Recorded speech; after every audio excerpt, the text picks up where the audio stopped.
Hey friends, Pastor Cameron and Michaela here, and we hope that you're cuddled up on a couch somewhere with your family and your friends, and that you guys are ready to jump into this conversation about friendship and community that we just got done filming.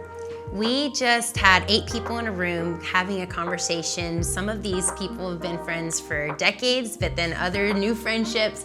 But talking about covenant community and what that looks like in the context of beholding God and beholding one another, but real friendship, grappling with the idea of how to do that with life, with family, with kids in different seasons, single, married, how do we do this? The practical side, how to go deeper in covenant relationship and, the biblical basis for that we actually need one another and talking that through. And so we really hit some really important topics in this, and I'm really excited for you to dive in with us. Yeah, and we're only able to have these types of conversations, to take an entire Sunday off and hang out with our friends and family and watch services like this because you guys give. And we cannot say thank you enough for your giving, because again, we can do things like this as a community through your giving.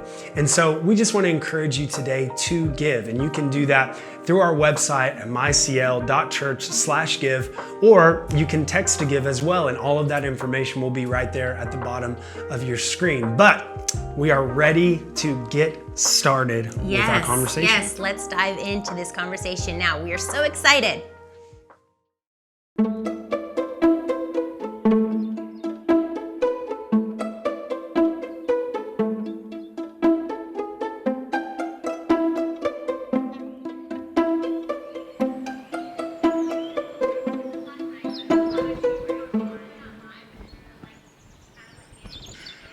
All right, so it's Labor Day, and we are all hanging out with each other.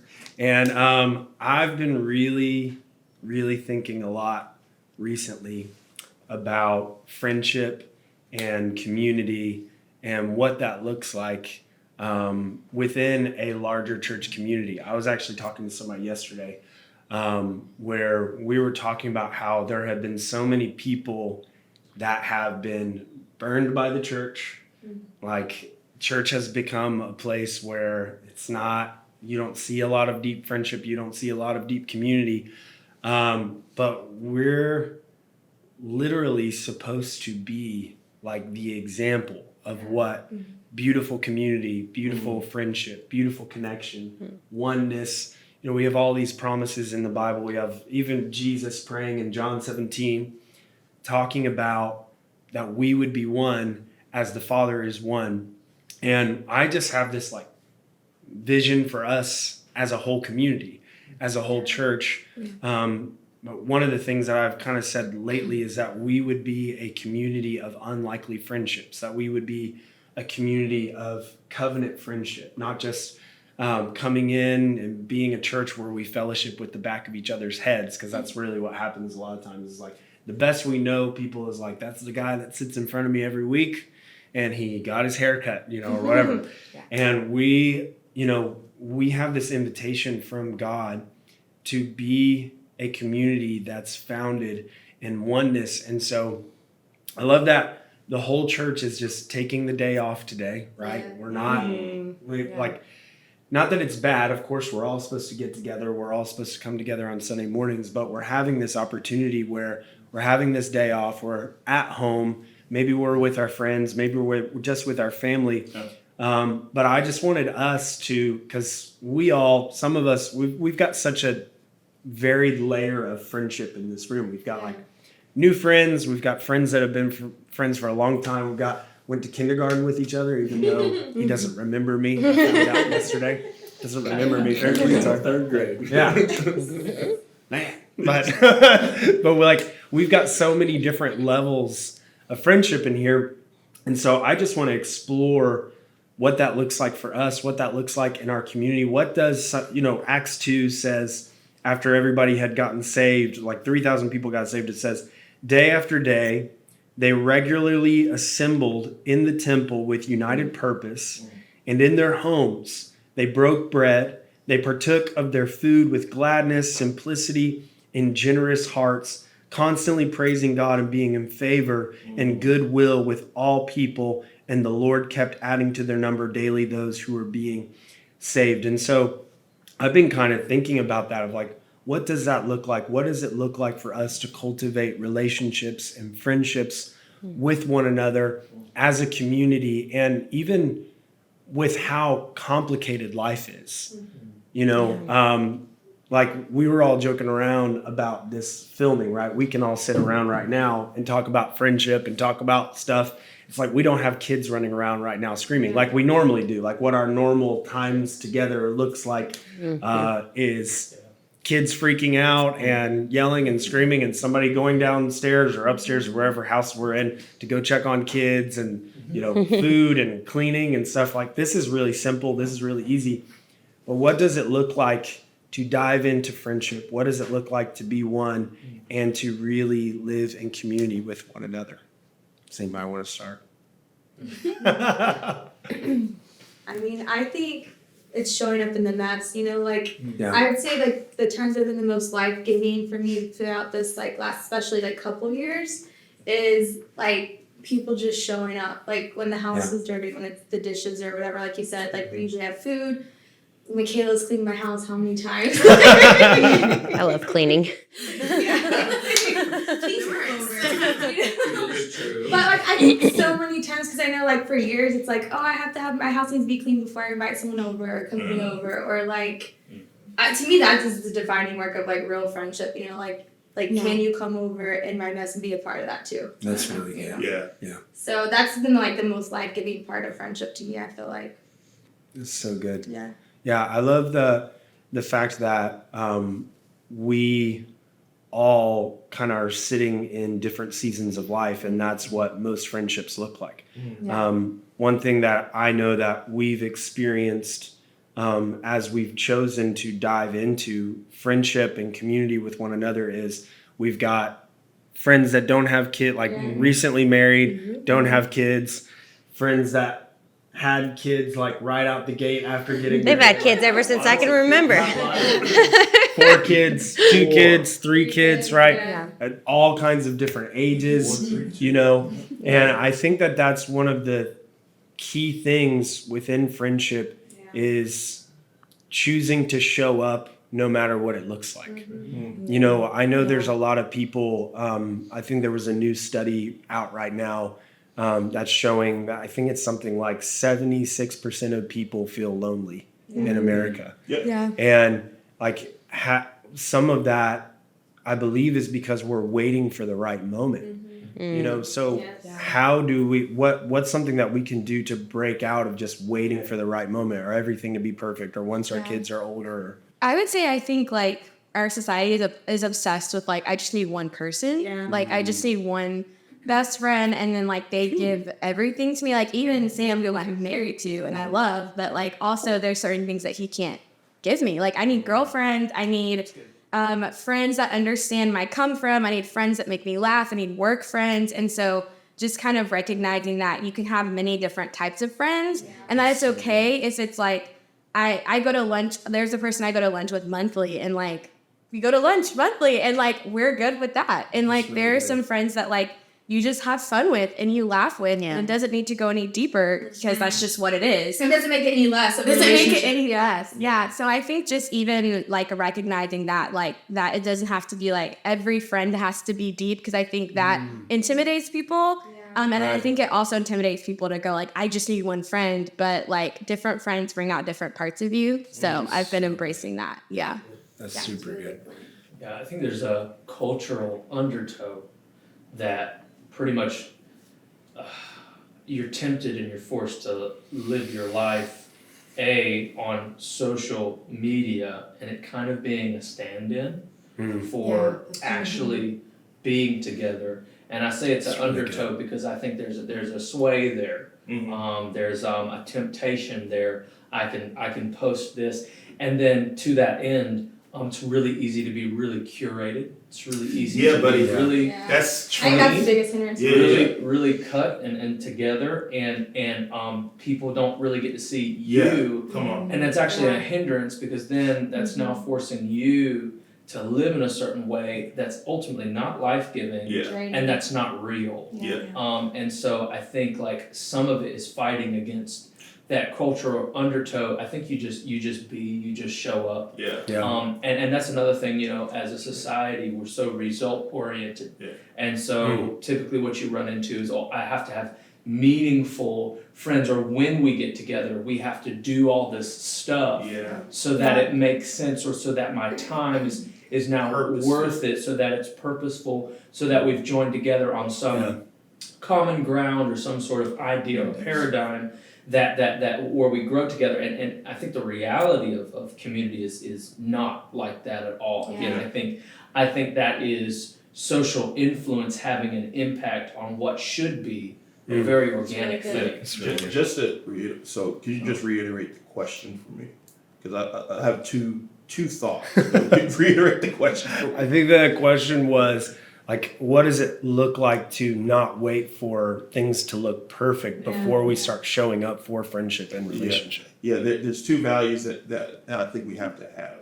I think we have to have a real good understanding that we do need one another. Yes. I think that's like a huge thing, especially in a culture where it's super individual, individualistic, but that we actually do need one another. That's right. Yeah. That is a biblical kingdom reality, that you don't just get saved into relationship with God. You get saved into relationship with one another. So good. And so we actually need one another, as well as not just need, but that what just to echo, we need to be authentic. And like authenticity is actually the biggest thing. So everybody tries to have an image. Whether it be, and that's throughout the ages. That's not just in this generation where social media is king, but that's through every generation. There's always been like this image thing of like, I have to look like I have it all together, that I've got this persona, that whether it be when it comes to money, economics, things like that, or look, whatever. We kind of put a mask up. We try to put like this persona up that I'm like, oh yeah, this is who I am. When in reality, the deepest relationships that you will ever have will come from the most authentic, the most authentic moments you have with people. So When you're like, when you actually open up, when you actually show people who you really are, that's actually where you get the treasure of actually being seen as well as now being connected. that's so good. Yeah. Yeah, it's such an interesting thought because, like, even, last night we had a bunch of people in our house, and years and years and years ago, whenever we would do things like that, I would always feel like I had to show up in a really specific way because it's like there's people in my house, and so I have to like perform, and I have to, I've got to do this and I got to do that, right? And it was so interesting last night because I was in a super introverted mood. I wanted people in my house, like I wanted people to be there. But then I was like, I'm just going to sit down in my chair and kind of not talk. And like, I was like scrolling on some things and like, and I was just sitting there in the room. But what was amazing to me was everybody that was in the room, we've been together long enough to people know me and people understand, like, I'm not trying to be unsocial or anything like that. It's just, You're not angry. Yeah. You're not telling them to get out. People aren't like sitting around in the room, like looking like, what's wrong with Cameron or whatever. It's just like when you choose to stop trying to perform in friendship, and you choose and stop trying to perform in community, and you just kind of show up as you are, that makes space for, and that's even an interesting thing to talk about, like within multicultural friendships. Blaine's the most multicultural of our friend group, right? Because you're from Ethiopia. I mean, what does that look like for you of just feeling like you can show up and be in your own skin in a room full of your friends, or, as you grow in community? Yeah. I mean, I think whenever we are, like, everybody is authentic, that opens up the door for the person to be authentic. It's like, it's one thing, especially if you are the kind of person that's seen from the stage or has like a big, social media presence or something like that. It's really easy to think one way of the person and kind of come into that place, be like, man, this person looks like they have it all together, or they're super entertaining. They have something to say all the time. They're like witty, like they're just so good at this. But then when that person, like you said, you're just being an introvert, they're just sitting on the couch scrolling. It's like, oh, this is normal. Like, so it just kind of opens up for me to be authentic, to be myself. And just, I feel like just authenticity is just like, it opens up the door for everybody to be themselves. And then it's like, you are just the way you are is enough. Like, if you're quiet, you're enough. If you're loud, you're enough. You're like, if you're having, everything just the way that you are is enough. But that doesn't come because it's felt in the atmosphere. If we come up with like our show, it's felt like in the atmosphere. People are like, man, I don't think I can, like, I fit here or something. But if we just come like, hey, this is who I am, and I'm just gonna be. I think that opens up the door for everybody to be themselves, and that just becomes. Where do we think that comes from? Like the show thing. Thomas kind of touched on it. I think social media has like really. Social media is huge. Kind of doubled down on it. But then I think that's human nature. I think human nature, we want to put ourselves out there to be something else. I think it's human nature. Like I said, I think it's through the generations. Remove social media. We've been doing this since. Well, I think vulnerability is viewed as weakness. And so when you are not, when you're vulnerable and you're showing that you're needy, like even that word, people are like, oh, needy, but actually, like, if we need one another, showing up as a giver and then also as a receiver, like, it's not like you have to show up as needy all the time. Even there's even a persona of that, of some people feel like they need to show up, and to get a friendship or to get attention, they need to have something wrong all the time. Well, actually, like, you can say, like, I'm good. And then also, when you're bad, like, you can be like not okay, and to actually just be yourself in those moments and be vulnerable enough to show your need or to be like, show your strength too. I think that's another thing, like, something that I journeyed through was even in moments where I felt strong, I felt like I needed to like dumb myself down, and like seem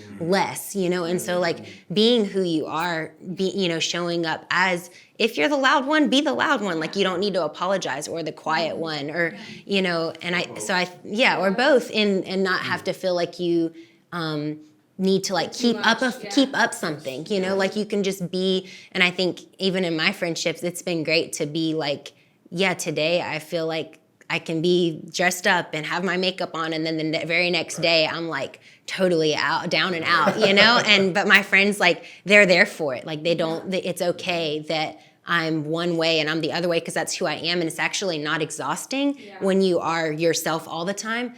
Then that was a shift for me with community, is like having an open door policy, having people come to your house at all times.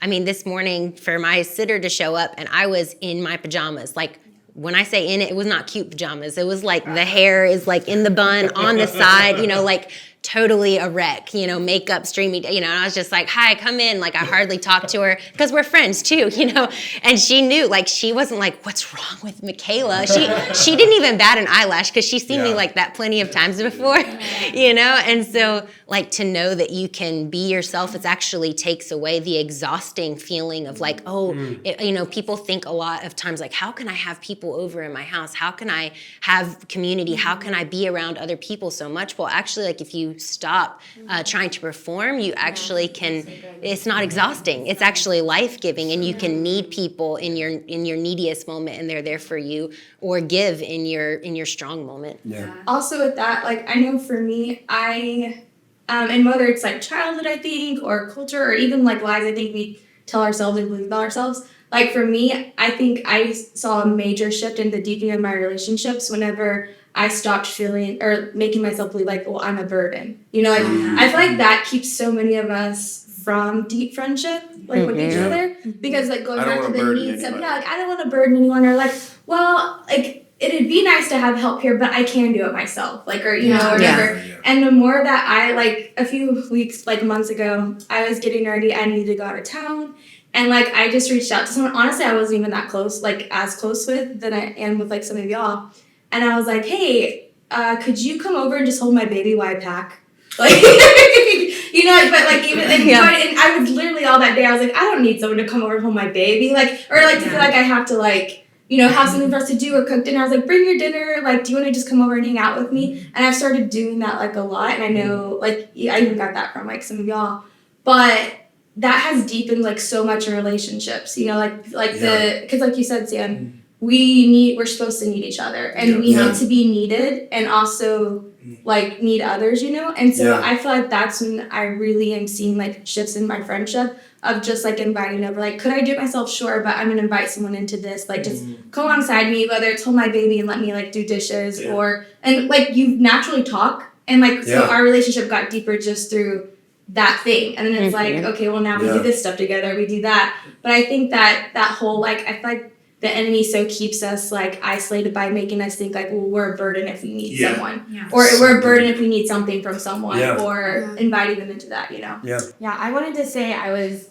at a retreat, and Melissa Helser said like, you are a burden. Like, we're supposed to bear each other. That's true. You just like that in a way. Yeah, and it's not to say like just to be like, that's so great. Just to be very extreme. We all know what that means, but it is true. Like, you are a burden, except that you are a burden. Yeah. Except that you have me. It's not a bad thing. And it's not like it's bad. And someone's gonna have to pick up the slack for you at some point in your life. You're going to not be able to carry everything by yourself. I think also driving your friendships around events is totally exhausting, but driving it around your, like, it being driven by your life.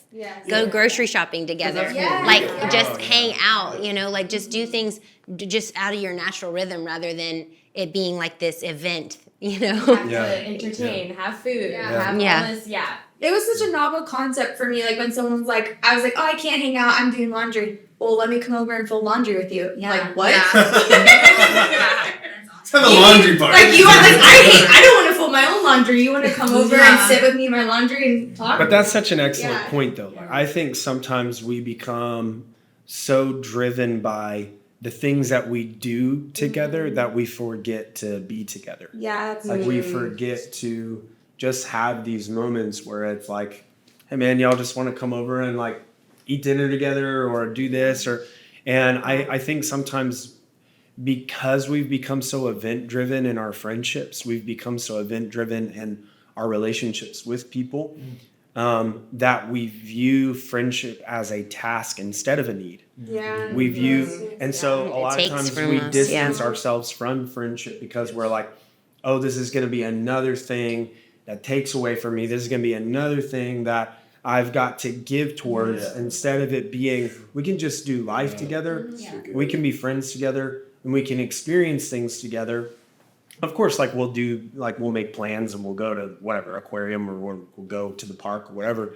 But if we just make it normal to be in each other's lives, like I think that that's something that is actually new to like our community, our friendships, where we're starting to explore this because for people watching this right now,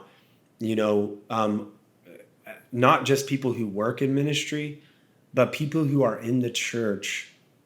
If relationship is so focused around ministry, what we do for the Lord together, instead of like experiencing the Lord in our midst, ministry can really wear friendship. Buddy, that's something that me and Josh found out.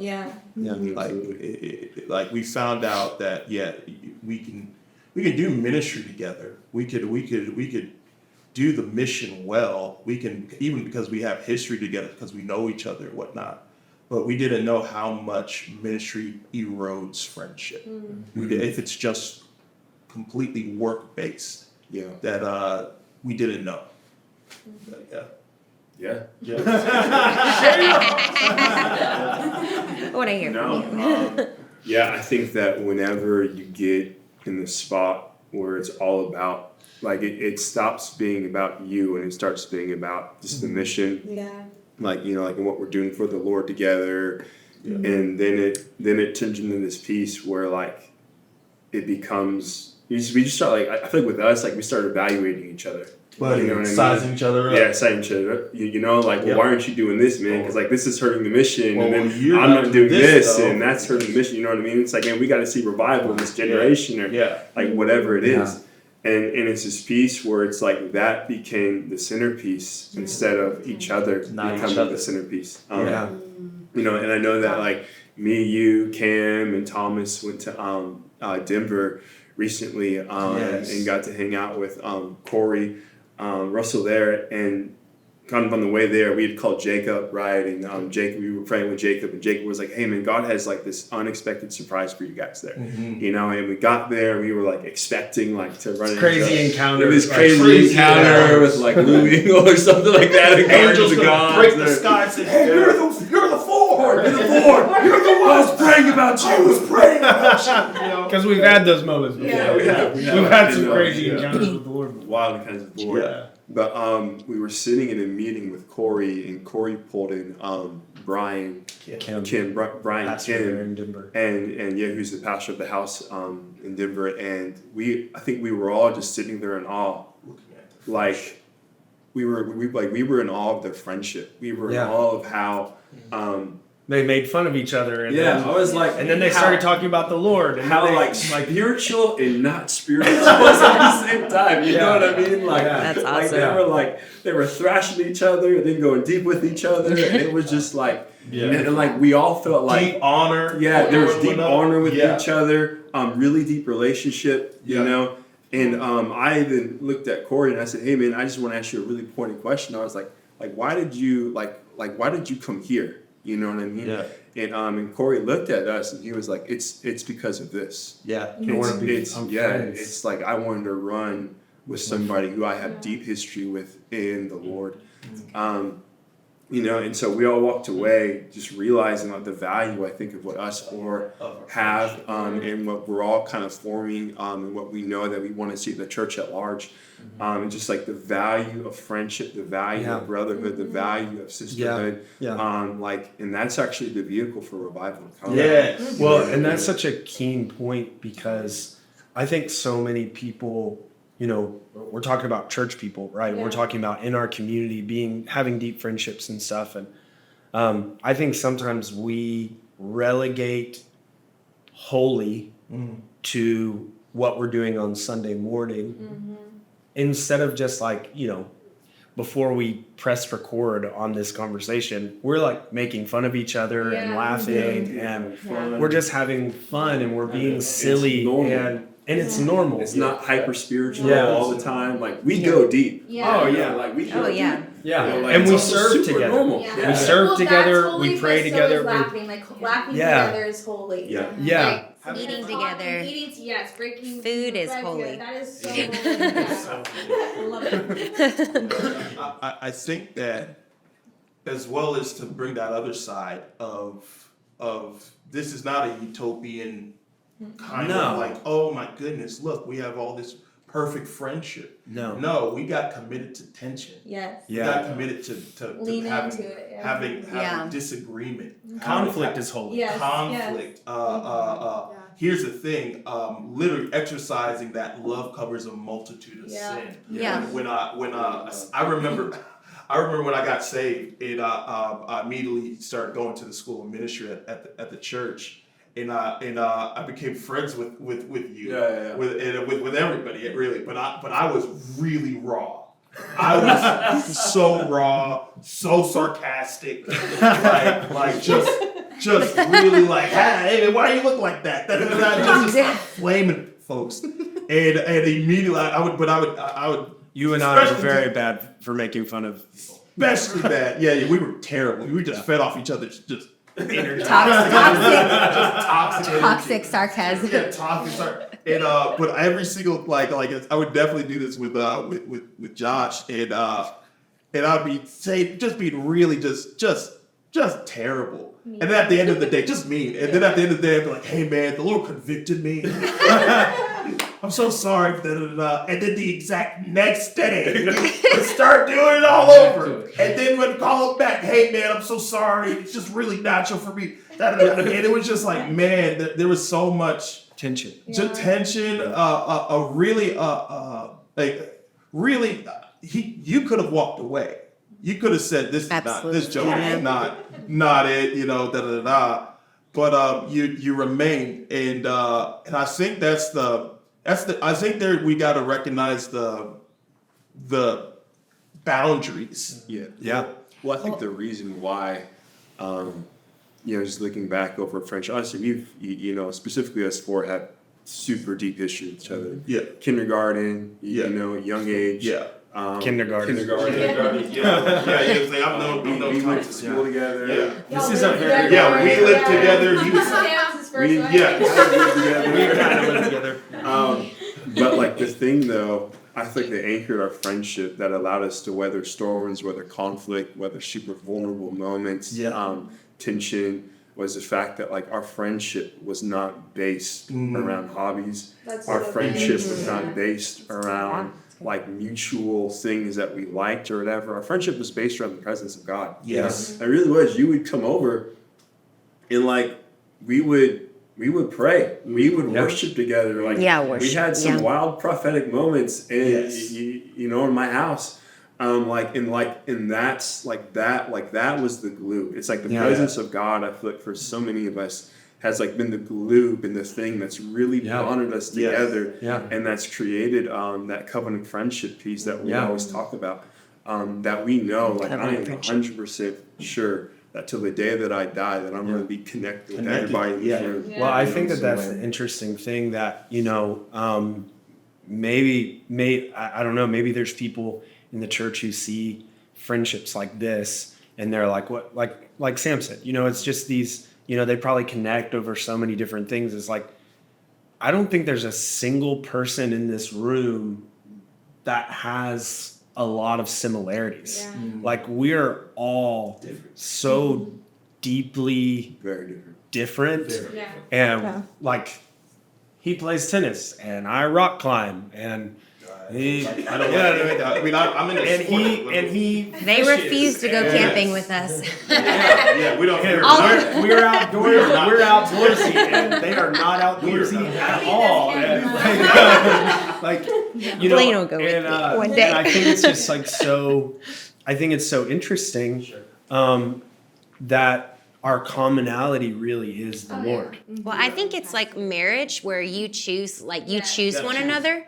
Like even in, I've witnessed their friendship because I was there from the beginning in a lot of ways, but I never was like a part of it. I just kind of from the outside. So anyway, I mean, it would have been unhealthy anyway, but saying that to say, but then we were married and seeing this. Not to say so many things.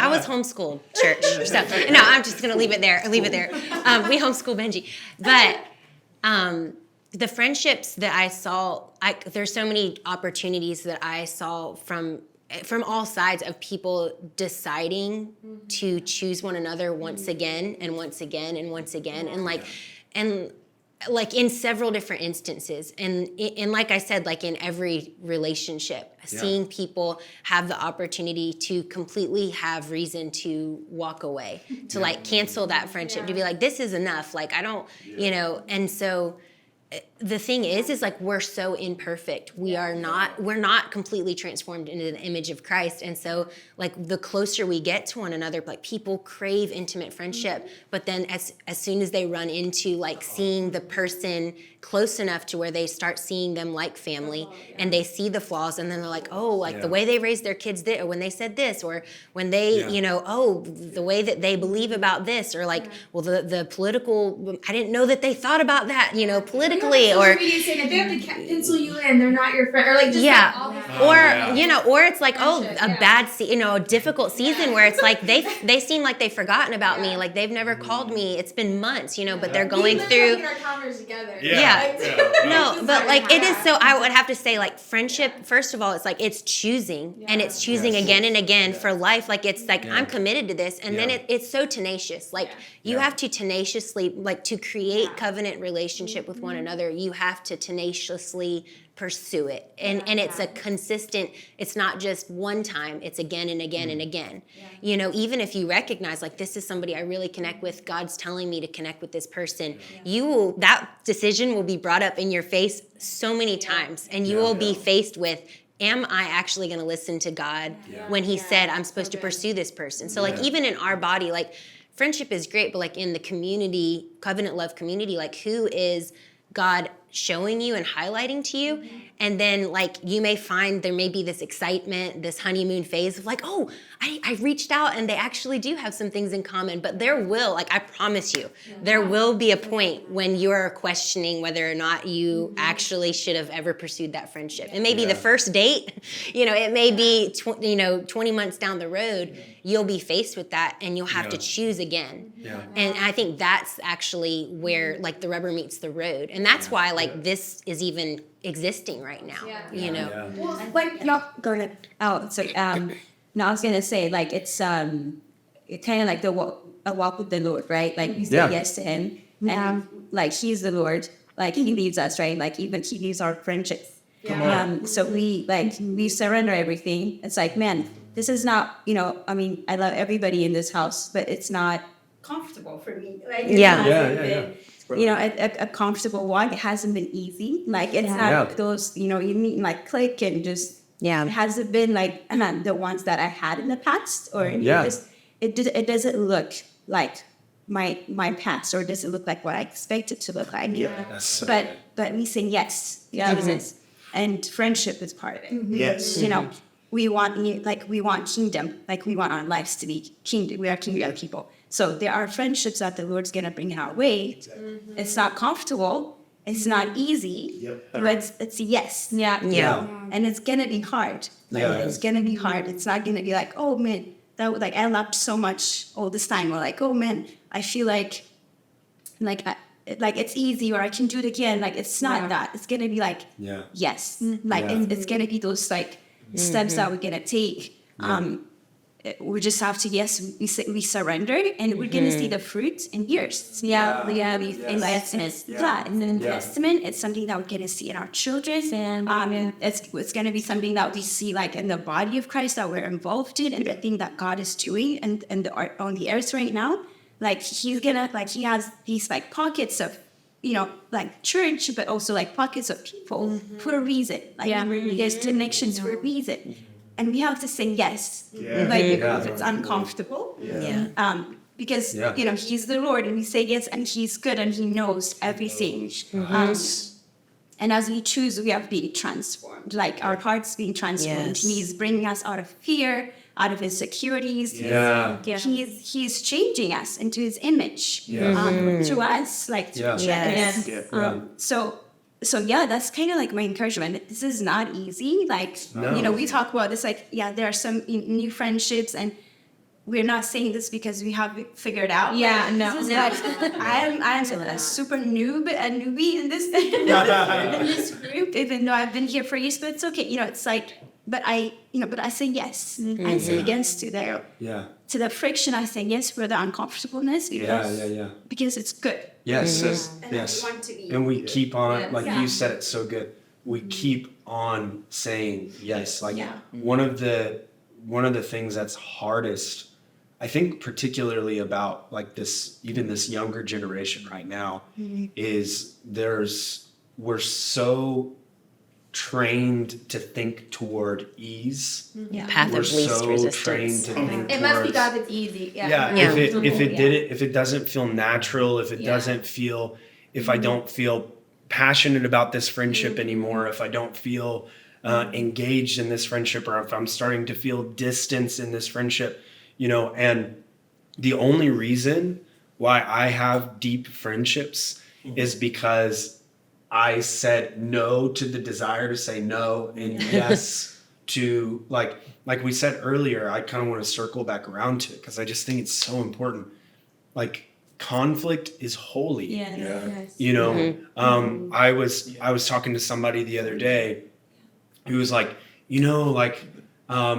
this community, like our community, we're struggling in this area. We need to come up higher in this area. And, I went to this conference, and it was so, like, people were just so easily connecting with one another, and all this stuff was happening.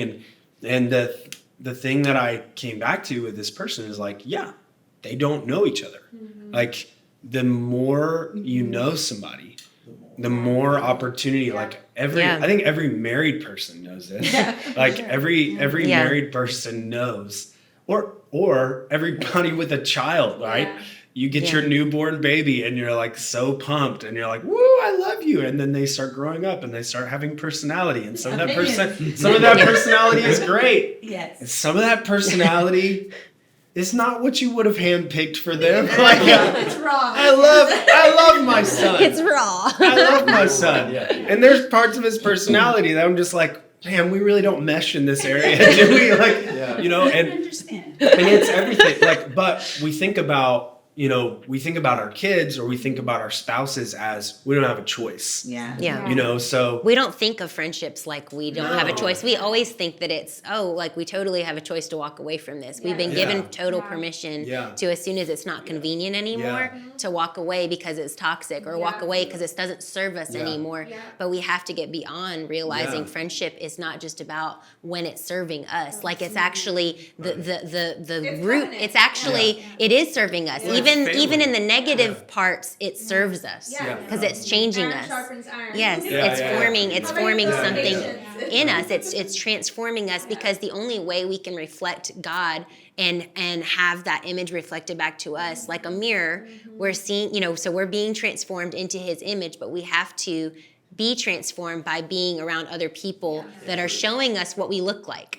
So when we show up and we are authentic, and we start acting out, and being, who we are, and needing those things shifted, the only way we get that, like, it's so limiting for me to expect Cameron to be the only mirror in my life.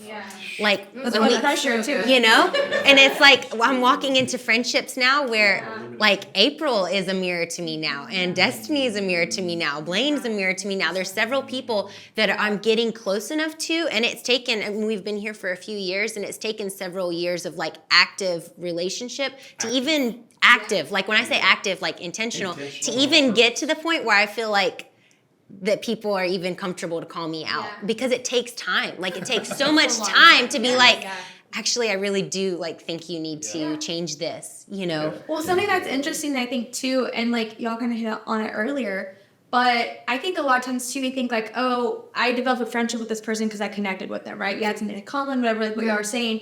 Like even our friendships in here, like that was not the case. Like we didn't, like it was later, like after multiple encounters or that were like, oh wait, actually, like I want to, like we're gonna pursue this friendship, but it wasn't based off of like anything like good, like or like Common. like common. It's like Nothing common. I mean, like I say it all the time, like you know, I'm so glad like you didn't run away or whatever, because like I basically told Michaela like, oh, we're not gonna be friends.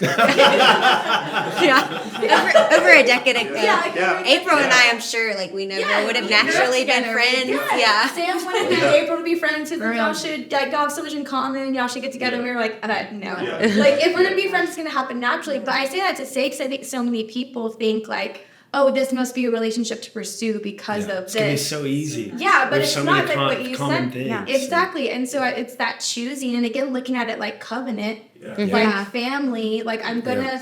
The people, if I don't lean into conflict with someone, it's because I don't have a relationship with that person. Like there's nothing, like it's not worth it. It's not worth the emotional investment. It's not worth whatever. But if I actually want to have a deep relationship with someone, then there's no out. Kind of like, you know, I was like, you don't have a choice. There's no out. Like, so I'm going to make this, I'm going to lean in. I'm going to talk about it until we come to like an understanding or like a mutual like respect or whatever. And I would say like I think the beauty of that is you are choosing. Like I'm a little intense, so like I kind of know like where everyone is in my life, and I'm okay with that. You know, maybe everyone's not like that, but I'm like super organized in that. But I believe that it's just so good to be intentional. And it's so good. Like for me, I always say I don't have friendships by proxy. That's why me and her didn't naturally just become friends because our husbands. Yeah, because you were friends. And so I think it's also being okay with that journey of like, no, I'm not.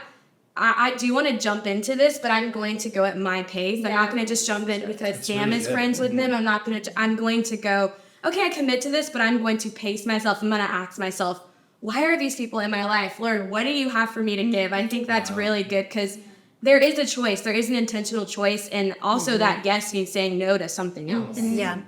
So there's biblical precedents for this too. We're all kind of talking about, Proverbs 18 says a man who isolates himself seeks his own desires. What does that imply? It implies that your own desire is not the fulfillment of God's plan for you. That's your own desire, what you want, how you want to live your life, how you want to curate yourself. If you are isolating yourself, or even if you completely isolate yourself, or if you even withdraw, you are seeking your own desire. And the Bible paints that in that scripture in a negative context, because immediately then it says, and rages against all sound judgment. What does that mean? That means that your judgment, when you isolate yourself, your judgment becomes your own. You get tunnel vision. And God is actually saying in that scripture, you are supposed to be sharpened with one another so that you have a judgment that is right according to the Lord. Because if you stay in an isolated place, you develop your own judgment, your own way of seeing things. You're ultimately not going to fulfill what God has called you to fulfill, called you to be, and you're ultimately not going to be that person that God's called you to be. But it's a beautiful display there of really what we're all talking about, which is isolation versus conflict. That language is conflict. You don't get to choose your own judgment. You don't get to choose your own desire because isolation ultimately leads you to a paradigm that is not the fulfillment of the Lord. So we have biblical precedent for what we're talking about too. Right? This isn't just out of thin air. The Bible talks about this in that reference. Amen. Like I forgot who said it, but I've heard it said that like the will of God is found in relationships. I think so many times we're all like, God, what's your will for our life? What's my next move? Like, what are we supposed to do? Like, whatever. And it's like, Well, the will of God is found in relationships, and it's found in being rooted. It's found. And I think so many times we look for the will of God outside of friendships, outside of relationships, or whatever, when we can say that, man, like some of the biggest moves that we've made in life, or some of the biggest confirmations that we've had in life, it hasn't come from the prophet prophesying, or it hasn't come from some super crazy divine moment of God ripping apart our living room ceiling and speaking or whatever, you know what I mean? Like it came from this, it came from conversations like this, of God speaking and God confirming and God giving direction and God speaking into our marriage, and you know what I mean? And it's like the will of God for your life is found in relationships. And so if you're living in that place of isolation, right, and you're living off of your own pleasures and what you want for your life, then like you're gonna miss out on the will of God. And even a prayer that I begin praying for our family is that, like, God, like, catch our family up in your story. You know, like, God, like there's something so significant when you look at guys like Abraham and Noah and David and all these huge biblical figures. It's like their lives were pivotal points in human history. You know what I mean? Like, it wasn't just like this good local dude who loved God, or it's like, God, like, I want our family to be pivotal in what you're doing on the earth. And in that being said, like, so much of that has been found in this. Yes. It's been found in being rooted. It's been found in being a relationship. It's been found in being committed attention. It's been found in me and Sam are mad at each other because of whatever, but it's like, yo, let's pray. We need to get together and pray. We need to get together and worship. And so it's like it's finding your tribe. It's finding your God tribe. And obviously, like, I think that this just has to be said. You know, that your tribe has to be godly. We're not committed to unholy, ungodly relationships that the Lord is not in. We're talking about, those God friendships, but it's being committed there. That's so massive. It's the crux. Like, again, I think without God, we would not have chosen one another. No, man. It really wouldn't. But because of him, because it was, I'm running after him, I look to my side and I see y'all. You're running too. It's so the richness of our friendships have been the very source of it was him. It's him. We all got history here of being together, just to be together, just to be just to worship him. Just to seek him, just to find him, just to, as a whole collective, just to encounter him together. And what's wild was that we didn't just encounter him; it's because we encountered each other. That's the thing. That's the richness that our foundation of our friendships are. And so even when it comes to our the greater community of the church, it's that. Well, everything else changes. I think the only way to be delivered from fair weather friendship is to found your friendship on something that is unchanging. Bible says very clear, like God says, I am the Lord, I do not change. He's the same yesterday, today, and forever. He's Alpha, he's Omega, but your sports team, they're Even me, I'm different from one day to the next. Right, it's so fun. Right. But even, sometimes we base our friendships off of who we're working with. That can change. We base our friendship off of where we're living. Well, that can change. I've got, I think a couple of us in the room have some great friendships outside of this circle that are, they don't live here. You can even have those friendships. Obviously, I think it's important to find community, where you're at, rooted, where you're at, everything. But as believers, this is one of the reasons why we're kind of in the middle of developing small groups, and everybody's kept on saying to me, like, we need hobby groups, we need hobby groups, we need hobby groups, and I'm like, no. And the reason why is because even the church has been doing small groups for a long enough time, not our church, but the church at large has been doing small groups long enough to be able to study it socially. And one of the things that they've started to see is these churches that have picked groups based around not the Lord, but based around what kind of food you like to make or what kind of things you like to do, is you end up with far more isolated people, and you actually see those groups breaking apart more and more because it's founded on such a finite thing, you know. And we get so scared when we don't have commonality, when we don't like the same things. But we have to realize, like, this is just the truth. God is the only eternal, unchangeable thing. It's the only sturdy thing that we can build our relationships on. You know, when we think about the parable of the man who built his house upon the rock and the man who built his house upon the sand in Matthew 7, right? Yeah. That doesn't just apply for the man's life.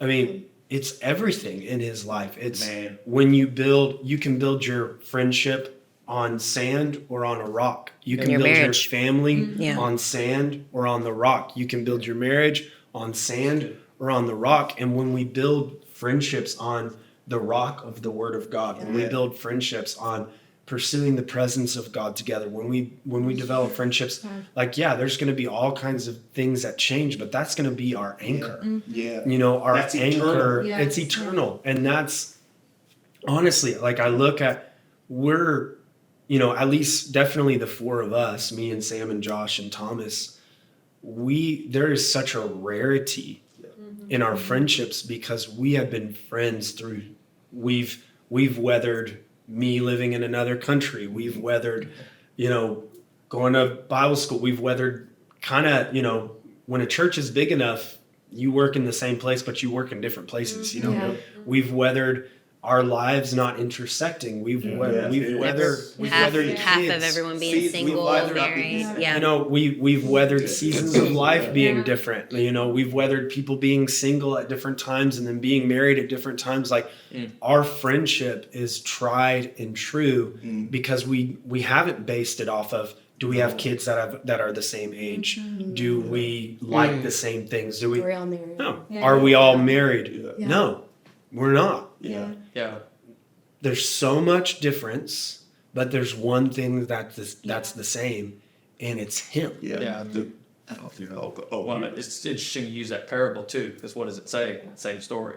You know, When the storm the comes. storm came, the water rose, beat against the house, and it didn't fall. Because it was founded on a correct foundation. So when the storms come for our friendship, you know, Because they're going to come. built, They're going to come. When the storm comes, when the water rages against our friendships, against our community, like even yourself, when the storm comes, even against like your own personal. In your life. Like, because friendships is the great revealer. Relationships is the great revealer of all your insecurities, of all your, you know, where you don't have it together. I mean, I've had so many moments with these guys, you know, walking away feeling so insecure and realizing, man, like, I didn't know that was a deficit in my heart, you know, but because I was in this circle or whatever, like, the Lord used them to bring this up in me, and me going, wow, I still need healing there. I still need to deal with this. I still have to deal with that, you know? So, I mean, that's perfect. I have a question, because I feel like there are people that are watching this that are probably like, this sounds great, but I don't have this. Like, I don't, like, I have surface friends. Like, all of my friends are surface. I know I need deeper ones. So I guess I'd love to know, like, what's a practical way, like, if you were talking to someone who was like, I don't have this at all. Like, I love that you guys have this. I don't have friends from kindergarten. I don't, you know, what would we say? Like, where do they start? I think the biggest thing is, you know, Proverbs says, if you want friends, you have to be friendly, you know, and that's the thing. Like, I don't think that we could give practices, but I do think that we can give principle. And the principle is, you've got to be hard-headed and, like, I mean, boneheaded about, I'm going to have deep relationships. You know, I'm going to be intentional. You know, I think it's exhausting. It's It's exhausting. So you have to give a lot. And honestly, it can't be tit for tat in your mind. Like, if someone doesn't reply, at first, like, you have to keep giving and keep giving and keep giving. And I think and I think you have to know your purpose. Like, if God's told you, so like asking, okay, so if you have this pool of friendships that are not deep, maybe ask God, like, who do you want me to pursue in a deeper way? So maybe not, it's overwhelming, at first to do everything, so who do you want me to do that with? A couple, like 3 to 5 people, I'd say. Ask God, 3 to 5 people, 3 to 5 couples, and then pursue them. And I would say for a longer time than you think you should. And if they don't reciprocate, there may be a time that you need to have an actual like conversation. Like, I want this, I want more. And maybe there's a reigniting of an old friendship. I mean, because that's one thing. Like, so, I mean, being honest, I don't even know if we've talked about this like fully, but like there was like here we go, let's do it right here. Well, like there was a season where like my heart felt distant from Josh. Like, and some of it was whenever I was away and we had come back and stuff, and like, but I mean, there was an honest season. And even I think whenever I first came back from the mission field, like we weren't like as close as we were. Years away. We had distance, we weren't calling each other every day. We were in Nicaragua. It was like once. You had 4 kids. You had 4 kids when we were gone. Yeah, pretty much. You would call me when you had a new child, like when you guys were pregnant. Like, well, no, I'm joking, but like, but honestly, like, I would have conversations with her, and I'm just like, I'd be like, I miss Josh. Oh, dang it! Like, I'd be like, I miss Josh. Like, I miss our friendship. I miss like who we were, and and honestly, like it just took us taking steps back towards one another. Like we started getting together like once a week, and like one of the first conversations that we had, Josh said something where I was like, I don't know about that, and I had to like go and say like, hey, what did you mean by this? And we talked about like. And every single time you get closer, you get closer, Conflict brings you closer. And so maybe a practical step for somebody would be like, maybe there's a reigniting. Maybe there's someone that you've been starting to feel distance from that you're like, you know what? We need to come back together. I think that also too, like a principle would be you have to resolve in yourself that they're like, community can hurt. It can be painful because you're making yourself vulnerable. It's risky, but community is also the like place you get healed. So where it's been a part, like where you've been hurt in the past. I think that's why people sometimes are more like timid to like, I've tried this community thing. It does not end well, but that is where you're going to find healing. You will not find healing outside of community. Well, what's the first thing that Jonathan does for David, like to ignite their friendship? He gave him his armor. Wow. Makes him so vulnerable. Jonathan ignited friendship with David by saying, here's my here's everything that I have to protect myself. And I think that's something that we have to do. Lay it down in friendship. We've got to lay down our armor. We've got to lay down, all of the things that we want to use to protect ourselves. Not to say, of course, like there are toxic people. There are people that, Jesus didn't entrust his heart to everybody. After he does the miracle in the wedding of Canaan, people are like, oh, we want to be with Jesus. And it says, girls before right. And so he says like, it says in the Bible that Jesus didn't entrust his heart to everyone because he knew their hearts. So there's some people that have shown themselves, and we have to really, that's why having the Holy Spirit, asking the Holy Spirit is so important. I would say also, be who you want to see. Yes. I think good because you attract who you are actually. So you've got to recognize, okay, first and foremost, am I carrying something? Is there something wrong with it? As well as what are the qualities I want to see? And the moment you see it in other people, that's wait a minute, I want to get to know that person. And so, of course, again, everything is rooted in Christ, though. Like enough, like hunger, thirst for Him, and all that stuff. And I would say, like there's a book called Find Your People by Jenny Allen, but she always says, like, look around at what you're already doing. So if you're on mission, you're on purpose, and you're like I need to find other friends, but it's like, who's right there beside you? Yeah. Like, who's right there beside you? Your kids are all the same age at church, and you're always like bringing them to these parents' house. Like, those could be your people. Yeah. And just being willing to give people a chance in that. I would say too, like, stop pursuing shallow relationships. Yeah. You know what I mean? Like, and start looking for people. And, you know, 'cause I just, you know, death doesn't happen on accident. Death does not. On that point, you can ask someone and say, like, hey, like, I'd like to really have an intentional friendship with you. Like, would you like pray about that? Like, you can make it serious. Like, it's okay, like, to go on a first date, or you know, to have a date and say, I really want to have a deeper relationship with you. Are you willing to do that? And don't, like, if it doesn't happen the first time, like I don't want to set people up too for failure, like if it's not reciprocated right now. Again, seasons of life. I've had to tell people like, hey, like, I don't have the capacity to give you what you're asking of me right now. You know, whatever. Like, so like don't take it personally too. You know, like if it's not the first person you ask or whatever, like that's okay. It might not be for that season. It might be later. Like, well, ours was later, or it might not be like to be someone else. I think sometimes too we can get fixated on like something that would happen to I think some of us even in this room is like, you know, people will see your friendship and they want that, you know, and so then they like come and they're like. They would almost get like offended that they're not as close. Well, you can't fabricate history with someone. Yes. And so just because your friendship doesn't look like how mine and Michaela's, mine and April's, or Blaine, Josh, or it's like y'all four, just because that friendship doesn't look like that.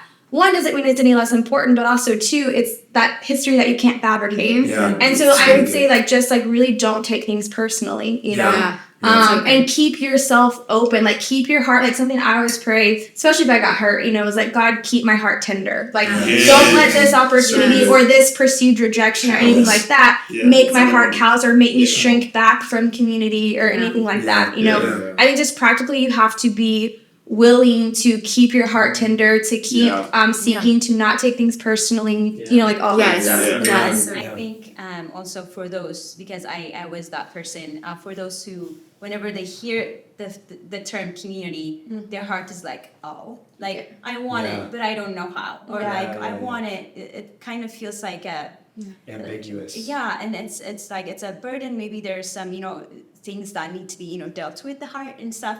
I just say like if you have the desire for it, and you see people around you, like if there's a person that's maybe pursuing you, kind of being like open with the person. It's like, hey, I really want this as well, but I'm dealing with some stuff in my heart right now. So language.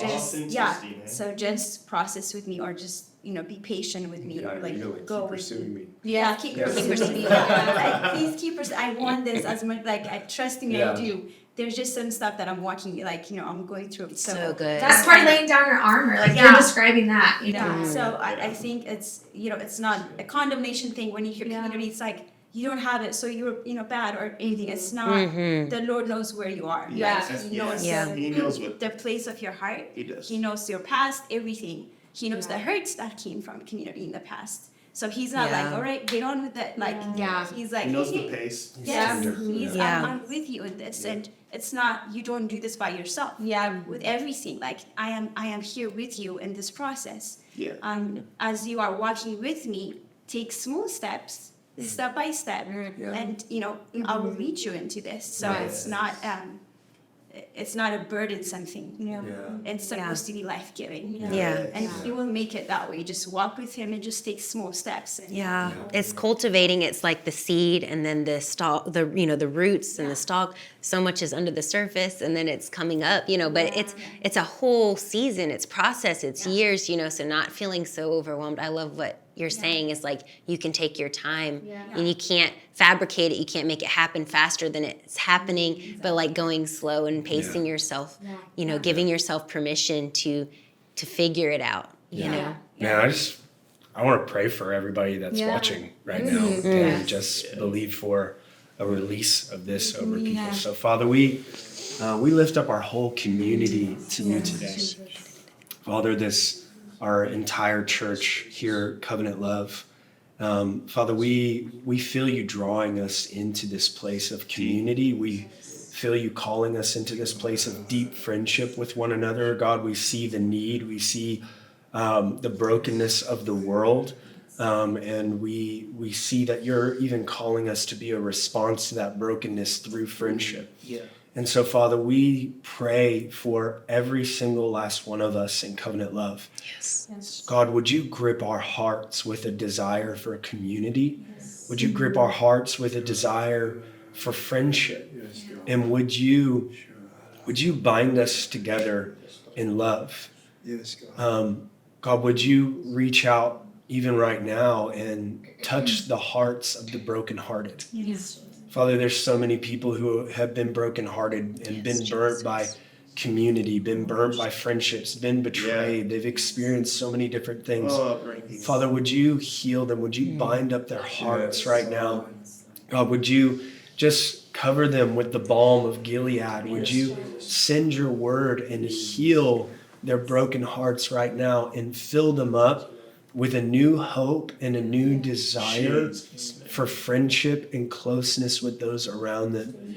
And would you bring people, would you make it so obvious, the people around us, who you are calling us into deep relationship and friendship with? Father, would you highlight people? Yes, Jesus. God, even next week as people are coming into the sanctuary to worship, Father, would you cause people to stand out to them? Would you draw us to one another? Would you give us boldness, not to just sit in our seat, not to just do what we do, God, even to help us to even maybe show up a little bit early to make time, or stay a little bit later to make time to connect with someone? Would we not be so quick to rush out the door, or would we not be so quick to try and move on to the next thing, that we miss an opportunity for our lives to collide with someone that we're called to be friends with for the rest of our lives, God? And would you, in our midst, God, even we know how difficult it can be in a military community, God, where people are coming in and out so often. Would you break past all of those things, and would you just deeply root friendship inside of our hearts and make us one no matter the distance? Father, would you just cast loneliness out of our midst? Yes, would you Jesus. take away the isolation and the feeling like that we have to be alone, and that we've got to pull ourselves apart from other people and separate ourselves from other people? God, would you give us that desire to be one? Make us the fulfillment of Jesus' prayer in John 17, that we would be one as you and the Father are one. To touch our lives, touch our hearts, touch our souls with a desire for friendship and community. In Jesus' name we pray. Amen. Amen. Amen.